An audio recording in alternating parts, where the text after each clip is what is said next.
right now. Sure you want to send that money? But you know what I'm interested in? What you want to know? He done talked to me about it already. I want him to say this on radio. What? I want him to tell us a story of Lil Rude. Let me begin. Yeah. Please let me begin. Because it's an interesting story because I believe he had a Charlamagne involved with it, when Williams, a few other people. That story. That story. He want to go right. He want to try to get He talking about the deal situation. The deal situation. I'm not getting into Blue Roof personal life. I'm talking about the music business because he's part of the music business. He's a mogul as far as I'm concerned in South Carolina. And that Lil Rude, I still play his record. That nasty song. You know how much that nasty song get me in the club? It gets me a lot of this attention, baby. I know you're listening. It gets me a lot of attention in the club and stuff like that. And that record is my comeback record. Let It Get Dead up in the club. After I went through my twerk session, that dropped. Matter of fact, before that drop, I do Trick Daddy, we fucking tonight, and then I go directly into that motherfucker. That motherfucker kill it. I hit the motherfucker straight to the goddamn straight to the field. But I wish that Nine could have made it here, you know what I'm saying? But he had, he running his own car lot and stuff. So, when you run your own business, you got to be there. So, shouts out to my partner, 9 Mil. That's what it is. But shout out to 9 Mil. I talked to him. He said he was coming. But he was doing all he could to get here, though. I ain't gonna sit there and lie to you, bro. He was doing it. He was like, man, it looked like people just pile up in here at the end. Mm-hmm. So, but man, on that situation, bro, like that was a real draining situation. Like, bro, it knocked the spunk out of me. When I say knocked the spunk out of me, bro, that's why people didn't see me like for a couple of years of dealing with the music, because when you work so hard at something, and then something seems like it just gets snatched right from up under you. And you right there, you done been out here in the seem like in the jungle. So, but anyway, long story short, we had the situation that we was doing the deal with Def Jam, and we had so many people. Rue had done signed so many contracts to where time the deal was coming up, contracts was coming out everywhere. So it took us like almost 3 months to get this situation done.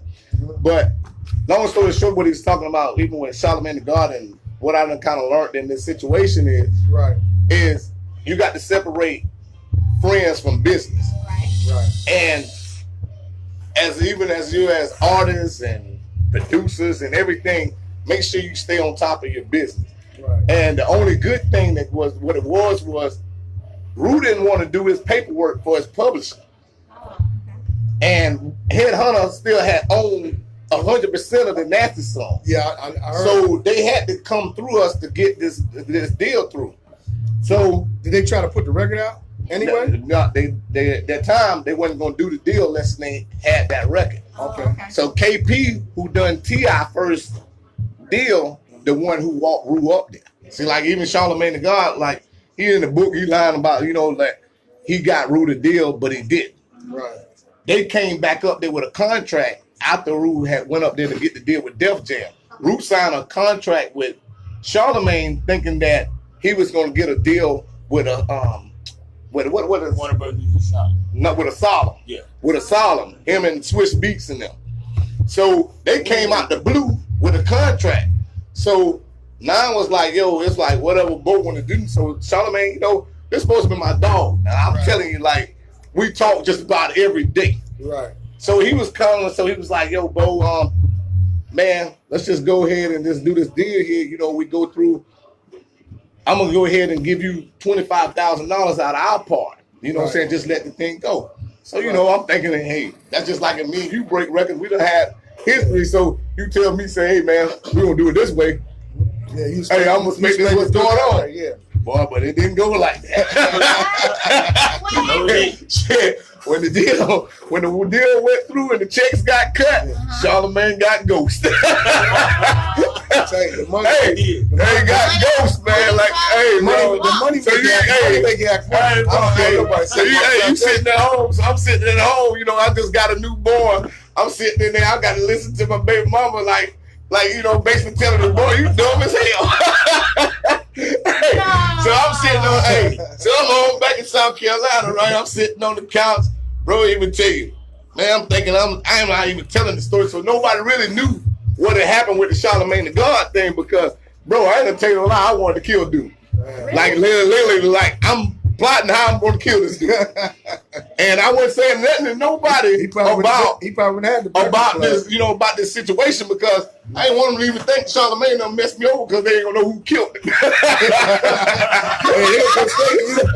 So, but he better, hey, really, he better. Every time he see my daughter Heather, he better kiss her on the goddamn cheek because that's what, thank you. That's what saved him. I was home, you know what I'm saying, sat there, and I got to the time just to sit there, and, you know, with my daughter, and it changed my mind. Yeah. So I didn't see him until like 3 years later, bro. I seen him. I went to a spot. We was downtown. So I ran into Charlamagne the God and the girl from Joe Button's girlfriend. They had a guy with the girl that was on Love and Hip Hop. Yeah. They had them downtown. So I didn't know they was in there. We was pushing the Camp Life record then. Okay. And man, he come in there. I ran into him. But by that time, you know, like things are cool down. Yeah, it cool down with me. He was like, "Yo, bro, you know, blah blah." I was like, "Man, you know, on the real, I said I lost more money than that out of the streets." Right. I said, "But what you need," I said, "What you can do is, we got this new group, Camp Life. All you got to do is, you got access to World Star and all this right there. Yeah. So here's the slick move he done pull. He done slide Joe Button's girl on me."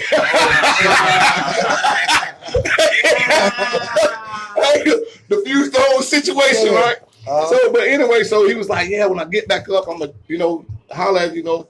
So he went up there, still didn't do nothing. Nope. So, you know, it was like, but you know, as you go on, you kind of like, I really though, to be honest with you, on that deal situation, I believe it was more Wendy Williams' husband, Kevin, that was behind. You know what I'm saying? He was saying that too in the interview. Yeah. I believe was pissed with him because a lot of stuff he had. Yeah, like you know, and because he told Ruth something about, he was like, "Man, you know, sometimes you got to do certain things to get where you got to go." Get ahead. Yeah, but you know, I really believe that it was, you know, was Kevin Williams that was really behind it. You know what I'm saying? Like it couldn't like. It's still like to this day, like I can't believe Charlamagne done this. You know what I mean? Right. But you know, we back here now. Personally, I think, you know what I'm saying, if anybody's your homeboy, they in business with you. Yeah. There's still certain things, etiquettes in business that to keep the business straight. Yeah. Like, I've never done. I mean, I look at it like, if I want to burn a bridge, I literally just want to burn the bridge. I don't want you to come back over on the bridge for a reason. But this didn't. Burn the bridge on some other stuff like that? Nah. But if I do it, it's intentional. Yeah. I'm telling you, I don't want to fuck with you no more. Yeah. Bridge burn. We done. I don't need you. You ain't doing nothing for me. That's the end of that. But when it comes to business like that, and them type of numbers, because I believe it was 80 bands. Yeah. 80 bands you got for finance fee. That's a life-changing. Really, that's a life-changing amount of money for normal people in the hood. But really, though, he didn't even find that. Charlamagne the God sat around and told people that he got that deal. He didn't. KP got the deal. KP the one took Lil Rue up there to get the deal because him and L.A. Reid was real tight. You know, KP is like L.A. Reid little brother. Because he the one done the deal with T.I. when they was in Harrison. So, you know what I'm saying? So Charlamagne they just come, him and Kev just come just for a check. Came and deboed them a check. So he walked in, got a check. Got a check. Hey, but this is the craziest thing now. Not Charlamagne the only one. Dude, it was a company called 4-4. Man, I ain't never even seen these people. Rue had never seen these people. He just signed a contract because they told him they was gonna give him $12,000 to do an album. He signed a contract. The people ain't done no kind of work, never seen him in the day of their life. Came with a contract and they got $80,000. Never. Hey, we sitting around, we like, oh man. Hey, yeah. So you know what I'm saying? But he tricked them into thinking that he had the power. Man, dude, man. But the lady had pull though. I ain't gonna sit there and tell you no lie. That Greek lady had pull because like she told me something, but you know, me if I'm down with you, I'm down with you. And she told me something that I really could have got paid. Right. Basically, she was telling me like, yo, this little dude here, he don't give a damn about y'all. That's no company. Here, y'all better do this right here. Y'all ain't got to give this song up. Y'all got 100% of it. Here, let me put it out on my company. She had 8 Ball and MJG. She was putting out there. So she was like, yo, she was like, look, she told me in line, she was like, yo, y'all got all the songs, all the rights. She said the song is pumping. At the time, we was an independent company from South Carolina at 83 on the Billboard charts. No independent company was up there. We was up there with the majors. Right. So you know what I'm saying? So she was like, yo, all I need to do, I'll put the spunk behind y'all. Don't worry about him. Let Def Jam get in. Y'all ain't gonna make the money that y'all gonna make if y'all do it independent with us. But I knew Rue was more on there, and I kept telling Nine, well, one day he gonna wake up.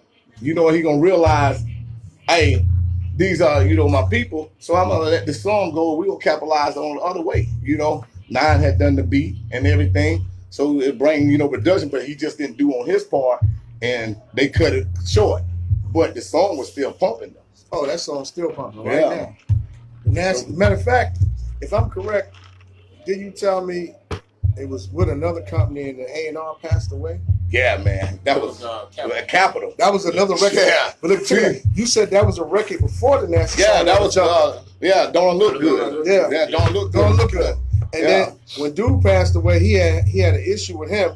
And with the dude that took over his spot, and he told him, nah, cut him. He cut him immediately, so he got the job. Hey, the first man out the door, and now was like, yo, Bo. And then check out how smart he was. Now he's a smart businessman. That's what he did. He ain't say nothing to nobody.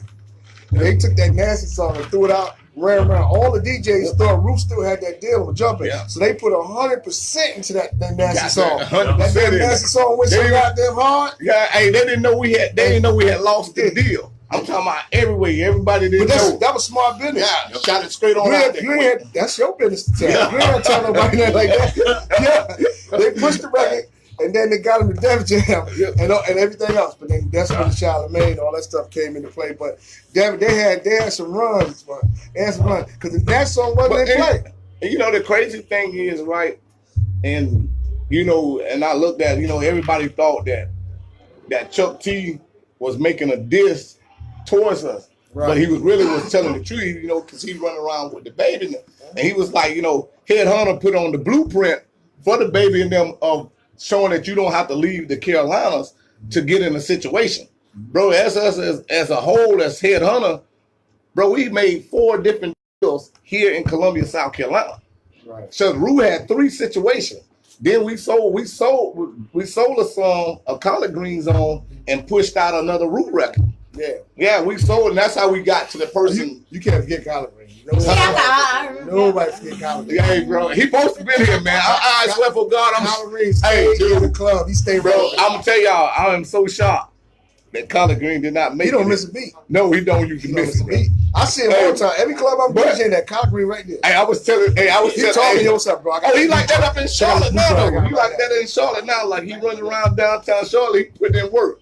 Like he over there in a different market now. Like he finally listen and jump over in the other market. What you got going on now? Because that's what everybody. Is Headhunters is it a dead thing? No. Let me tell you, we done come to life. And I'm gonna tell y'all how, like, even on this situation, right? With, you know what I'm saying, of the paperwork and how people will mess up. There was so much confusion going on that the A&R forgot to do the paperwork to cut out the check. To cut us a check and to do the paperwork as Headhunter still own the Nasty song to this day. We did not know this. Cash Dolls and their management kept calling us, kept hitting Nine up, wanted to do something with the publishing for doing a sample on the song. So now I was like, yo, why they ain't hitting Def Jam? Right. So then we looked at the thing. Now I said, yo, bro, guess what? He say, we still own the song. He say, Def Jam did the paperwork for Rue Writers' Right. So by law, they didn't even have the rights to even put the song out. So now we got a $500,000 lawsuit on Def Jam. Then so we end up so Cash Dolls, we end up got upfront money from her, and we got 25% of her album just because they put the album out already with the sample on it. You know what I'm saying? So then we're in a situation like Nine, like the baby was supposed to be signed to Headhunter first. Right. King Carter had brought him to Nine, but at the time we were so bitter about the Rue situation, I was like, man, I'm not dealing with no rapper. You know what I'm saying? Like, are you for real? Like, dude, like, you know, I'm not, yeah, you know, but that's just, you know, because your whole spirit done kill. But, yeah, like now you got people like Arnold Taylor and Craig and them, they was like more radio promoter guys when we was coming along. And we had them boys, they was doing a lot of radio promotion for us. And now they are in good positions at Interscope. They like the Dr. Dre there now. And so now they looking for all these artists. So that done sparked mine up. And it done got me a drive because I seen Baby down there in Miami. I was telling them boys, this mother made $175,000 in one day. And I knew them mother was broke the next year. I'm like, shoot. $175,000 in one day. One day. So I'm like, shoot, like, hey. That's a person's. That's some people's like a year or 2-3 years, 10 years salary. Exactly, bro. Like that's just, like one thing can, like, you know what I'm saying, like can change your whole life. You know what I'm saying? And I think like the hardest thing is us coming back as, you know, with the headhunter is getting everybody back motivated. Right. You know what I'm saying? Like and getting the team. You know what I'm saying? Because it wasn't just me that push this, you know what I'm saying, to push this. It was a team effort. You know what I'm saying? You having people in position that they was taken away from their life. And I don't think like Root understood that you had a whole city that was really, you know what I'm saying, like when you get in that spot, and that's just like I tell him and him be talking, and I tell him like, you know, even as being as an artist, right, you got everybody lives around you. And you know what I'm saying, like all the DJs in the city, like we had the radio station, all them DJs, like they was like rooting for us to get doggone ready to pop off because this gonna change lives. And their families too. Yeah, and the families. Oh, they're gonna change their families. Like, Yeah. they gonna eat off that. Oh yeah. Just like the brother was talking about. I think Dr. Umar said about that brother's getting that big deal for the class action suit against us. He wanted to find out how sincere he was because he had a white wife and it was for all black people. She gonna benefit off it more than anybody.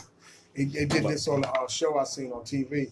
The families always benefit from the stuff we do, regardless to what the money comes in. They benefit. Exactly. Guys don't see that, but they always talk. I'm doing this for my family. Yeah, But and the family actually is involved too. yeah, Only it is. involved. Bro, like you know what I'm saying. Part of the sacrifice. Oh yeah, because like you, yeah, exactly. That's what he was just talking about. Because like you started to think about it is like the time that you're gonna have to take away from your family, your kids, and everything. Like that's the biggest thing is with me is getting back into this.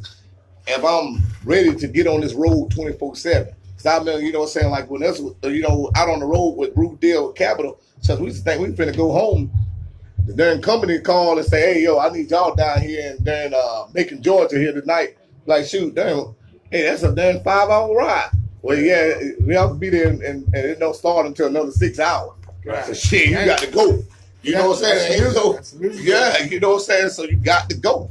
It ain't no coming home, you know what I'm saying? Say, oh, yeah. But you know something? I want to